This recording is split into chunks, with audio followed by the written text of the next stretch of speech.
दोस्तों, आज मैं आपको एक ऐसी कहानी सुनाने जा रहा हूं जो शायद आपके दिल को छू ले। ये कहानी है रॉबर्ट हेरोल्ड शूलर की book tough times never last but tough people do से। और इसका मैसेज बहुत सिंपल है। मुश्किलें कभी हमेशा के लिए नहीं होती, लेकिन टफ लोग हमेशा के लिए जीत जाते हैं। एक दिन रॉबर्ट शूलर एक बड़े होटल के हॉल रूम में फार्मर्स के बीच स्पीच देने गए। उन्होंने पहले सोचा कि कुछ हल्की फुल्की जोक्स से शुरू करेंगे अपनी स्पीच, लेकिन जैसे ही उन्होंने हॉल में देखा, उनकी आंखों के सामने थे दुखी चेहरे, थके हुए, उम्मीद से खाली आंखें। ये वो लोग थे जो सालों से कहत, डिप्रेशन और कर्ज के बोझ में जी रहे थे। तब डॉक्टर शूलर ने डिसाइड किया, ये लोग जोक्स के लिए नहीं आए हैं, ये लोग सच्चाई और उम्मीद के लिए आए हैं।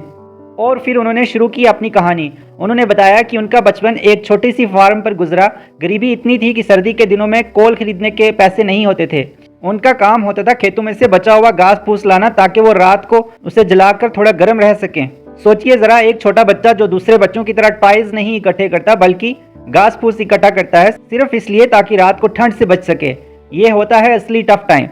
फिर ड्रॉट आया, बारिश सालों तक नहीं हुई, पैसे की कमी इतनी थी कि बीज खरीदना भी मुश्किल हो गया। लोग कहने लगे, जो बीज आपके पास थोड़े बहुत हैं उन्हें बेच दो और कुछ कैश ले लो ताकि खाना पीना हो सके। लेकिन डॉक्टर शूलर के पिताजी ने कहा, जो रिस्क नहीं लेता वो कभी आगे नहीं बढ़ता। उन्होंने अपना आखिरी बीज जमीन में डाल दिया, हर दिन दुआ की, लेकिन जब फसल कटाई के दिन आए तो सब कुछ लगभग बर्बाद था। सिर्फ एक आधा बैग बीज का निकला। उस दिन भी उनके पिताजी ने रुक कर खुदा का शुक्र अदा किया।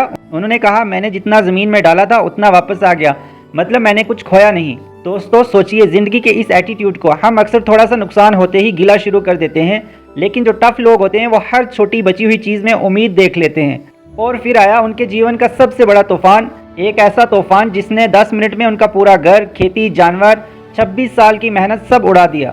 जब उनके पिताजी ने देखा तो उनकी आंखों से आंसू बहने लगे।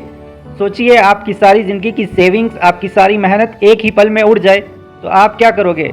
लेकिन उसी टाइम उन्हें एक कागज का टुकड़ा मिला जिस पर लिखा हुआ था, कीप लुकिंग टू गॉड, और वही लाइन उनके लिए सहारा बन गई। फिर उन्होंने डिसाइड किया कि वो हार नहीं मानेंगे। जब सब लोग अपनी जमीन बेच रहे थे, जब बैंक्स फोरक्लोज कर रही थी, तब उन्होंने पुराने घर के टुकड़े इकट्ठे किए, एक एक कील बचा के दोबारा घर बनाया।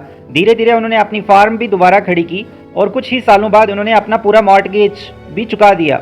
दोस्तों, जब शूलर ये कहानी सुना रहे थे, उन्होंने फार्मर्स से पूछा, क्या आपको लगता है आपका टफ टाइम सबसे बड़ा है? क्या तुम्हें घर गर्म रखने के लिए घास फूस के काम चलाना पड़ता है? क्या तूफान ने तुम्हारी पूरी जिंदगी उड़ा दी है? अगर नहीं तो समझ लो, तुम अभी भी लड़ सकते हो।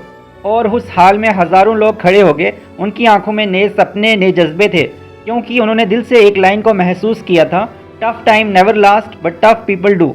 दोस्तों, जिंदगी में मुश्किलें आएंगी, कभी एग्जाम में फेल होंगे, कभी नौकरी चली जाएगी, कभी घर में पैसा कम पड़ेगा, कभी दोस्ती टूटेगी, लेकिन असली जीत उसकी है जो गिर कर दोबारा उठता है।